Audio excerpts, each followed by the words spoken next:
Hi అండి. Welcome to Telugu రుచులు. మీకు గనక నా వీడియోస్ నచ్చితే లైక్ చేయండి, షేర్ చేయండి, సబ్స్క్రైబ్ చేయండి.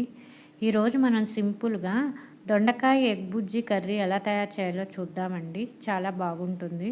దీనికోసంగా దొండకాయలను ఫస్ట్ శుభ్రం చేసుకొని వాటిని తుడిచి పెట్టుకోవాలండి. ఇలా తుడిచిన దొండకాయలని ఇక్కడ చూపిస్తున్న విధంగా చిన్న చిన్న ముక్కలుగా కట్ చేసి ప్లేట్‌లో ఆరబెట్టుకోవాలి. తర్వాత ఒక కళాయి తీసుకొని ఒక 3 స్పూన్స్ ఆయిల్ వేసి దాంట్లో 1 స్పూన్ తిరమాత గింజలు వేసుకోవాలండి.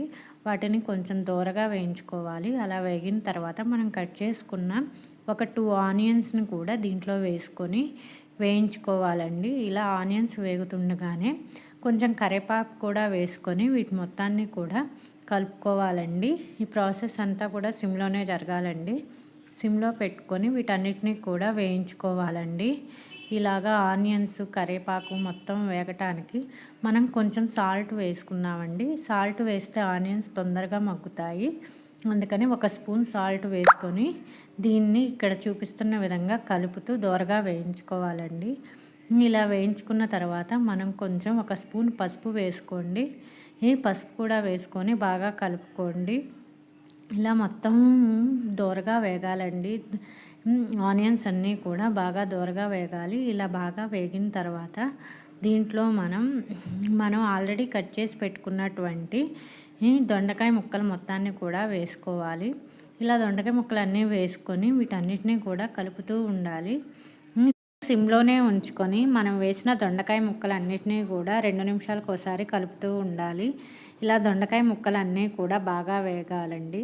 ఇలా దొండకాయ ముక్కలన్నీ కూడా ఇక్కడ చూపిస్తున్న విధంగా వేగిన తర్వాత మనం ఒక 2 ఎగ్స్ తీసుకొని దీంట్లోకి ఇక్కడ చూపిస్తున్న విధంగా పగలగొట్టి దీంట్లో వేసుకోవాలి. ఎగ్స్ మీ ఇష్టం అండి. నేను ఇక్కడ 2 ఎగ్స్ తీసుకున్నాను. మీకు ఇష్టమైతే ఒక 3 ఆర్ 4 ఎగ్స్ కూడా వేసుకోవచ్చు. మీరు తీసుకున్న కర్రీని బట్టి ఎగ్స్ వేసుకోండి. నేను ఇక్కడ 2 ఎగ్స్ వేసుకున్నాను. ఇలాగా ఎగ్స్ అన్నిటినీ పగలకొట్టి వేసిన తర్వాత మనం దీంట్లో మీ రుచికి తగిన విధంగా కొంచెం కారం కూడా వేసుకోవాలి. నేను ఇక్కడ 1 స్పూన్ కారం వేసుకున్నాను.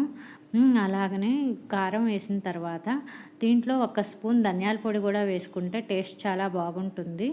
ధనియాల పొడి కూడా వేసుకొని మనం ఇక్కడ చూపిస్తున్న విధంగా బాగా కలుపుకోవాలి. ఈ ప్రాసెస్ అంతా కూడా సిమ్‌లోనే జరగాలి. ఇలాగ అంతా దగ్గర పడిన తర్వాత దీన్ని స్టవ్ ఆపేసుకొని మనం దీంట్లో ఉప్పు, కారం సరిపోయిందో లేదో చెక్ చేసుకొని మనం కొంచెం కొత్తిమీరతో గార్నిష్ చేసుకుంటే సరిపోతుంది. అంతేనండి. చాలా సింపుల్‌గా అయిపోతుంది. ఈ చపాతీలో కూడా చాలా బాగుంటుంది. పిల్లలు కూడా ఎంతో ఇష్టంగా తింటారు. ట్రై చేయండి.